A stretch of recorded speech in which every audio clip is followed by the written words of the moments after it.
Open their ears to the world. Download the ABC Listen app today.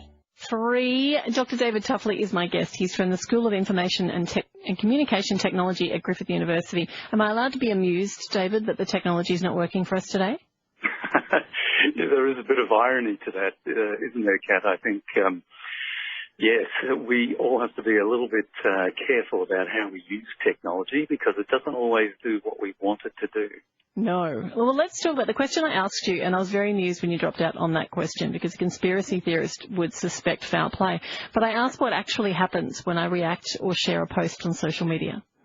Well, that's it's easy to answer that. Basically, the system remembers what you like, and it doesn't do it for any particularly sinister reason. It's doing it so that it knows what you like, so it can serve up more of what you like and keep you on that site for longer.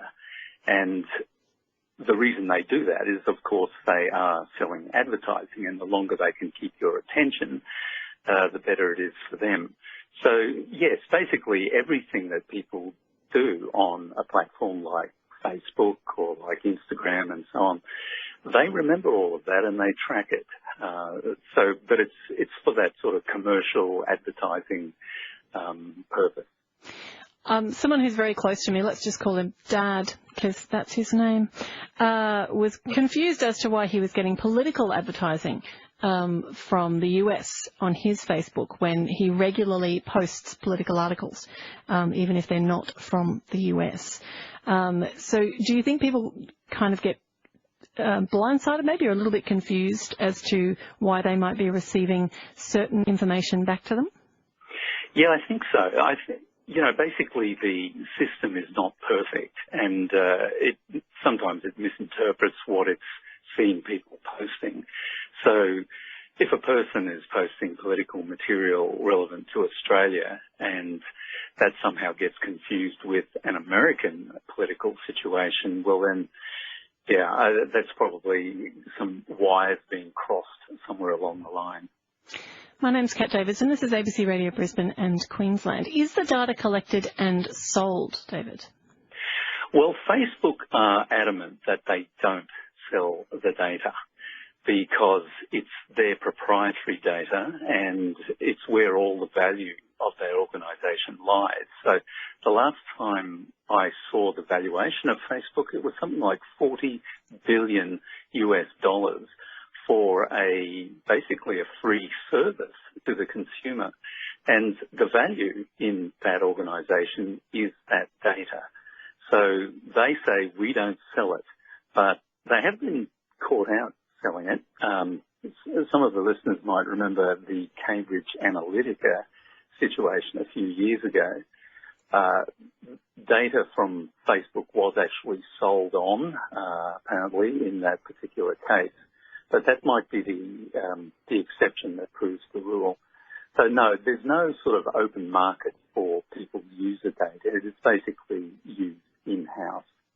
Is it naive, Dr. David Tuffley, and I have to put my hand up to say this is something I have thought before or spoken about, for someone to think their online presence isn't important enough to be monitored? I've thought, well, I'm a bit boring. I don't know what they'd be watching me for. It doesn't really matter. Well, every user is a potential customer, and that's how they view it. So they don't distinguish between, the regular user who is just somebody like everybody else, or perhaps some more important person. So no, I mean everybody is considered equal, I think, under that sort of scheme. They build up a pretty accurate profile of what a person is like. They know what a person's political views are. They know a lot about you, and they can sort of deduce a lot from the things that people like and the sorts of friends they have. And I suppose that's where some people get a little uneasy with what these folks are doing, is that they take that innocent information and they sort of deduce all sorts of things from it. And that is a bit uncomfortable to think that, a company knows that much about you. But really, when it comes right down to it, if a person signs up for Facebook, they've got to realise that it's like standing on Speaker's Corner. You shouldn't say anything that you don't want the whole world to know, because potentially the whole world could know it. But in reality, unless someone's a celebrity or notorious, then what they're saying is not really going to be that interesting to other people. But, Facebook and Instagram and the others, they are still going to be interested. Yes, I always find it amusing, blessedly, because I work here at the ABC. Sometimes I'll be searching things like axolotls or ocelots or Mexican flying fish, and then I'll get an advertisement for one on a different platform very quickly after. So how much crossover is there between when you search for something and when it appears on your social media? Yeah, that's a really good one, actually, Kat. Basically, I believe what is happening there is when you search for something, there's a recording of that in the browser's cookies, in the cache, and that information is somehow read by other platforms. Now, I'm not exactly sure how they managed to do this, but I looked up the answer to this just the other day.